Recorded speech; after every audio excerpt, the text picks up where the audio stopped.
Naitwa Emmanuel Simon Mwangonda, ni mwadhiri wa uchumi katika Chuo cha Mipango ya Maendeleo Vijijini Dodoma.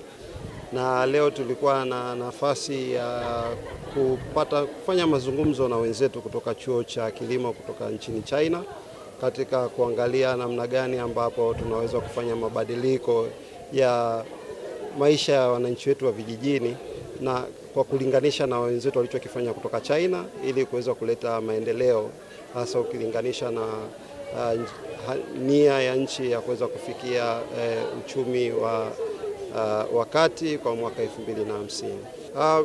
Mdahalo huu ulihusisha watu wote, sio wanafunzi pekee. Ulikuwa ni mdahalo ambao ulihusisha wenzetu kutoka China, ni wanaofanya PhD, lakini pia tulikuwa na wahadhiri kutoka chuo chetu cha mipango ambao walikuwa ni wawakilishi, ambao mimi nilikuwa mmoja wapo katika walioweza kuwasilisha mada, lakini pia tumekuwa na wenzetu ambao tayari ni masinia katika ngazi na katika ufanyaji wa kazi hapa mipango, ambao pia walikuwa ni katika timu iliyotumika katika kujadili mada zilizowasilishwa.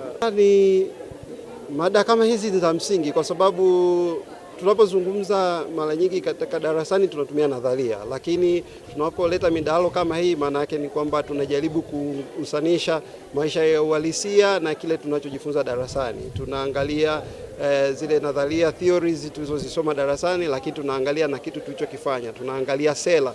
Kwa hiyo ni midahalo kama hii ambapo tunaweza tukaweka muunganiko hivi vyote kwa pamoja. Kwa hiyo mwanafunzi anapata nafasi ya kusikia watu waliofanya kazi kwa uhalisia, na najaribu kuangalia kila alichojifunza darasani na kuangalia kwamba namna gani sasa kinatumika katika kuleta mabadiliko kwa wanajamii kwa ujumla. James Morris Magori ni mhadhiri msaidizi kutoka Chuo cha Mipango ya Maendeleo Vijijini Dodoma.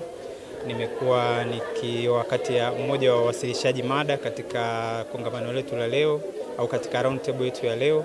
Kwa hivyo sisi tuliangalia ni namna gani sasa tutapunguza uagizaji wa ngano. Kwanza kabisa tulisema tunatakiwa tuongeze sio ukubwa wa mashamba, lakini ufanisi wa shamba. Maana yake tunaangalia productivity.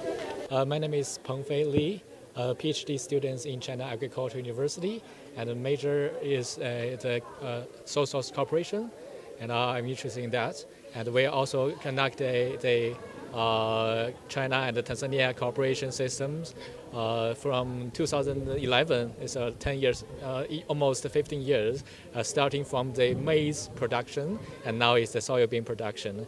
And by conducting this kind of projects, kind of cooperation projects, we learn a lot from the Tanzania. And actually, the Tanzania context, the practice is so different from China. And most of the Tanzania producers is the smallholders.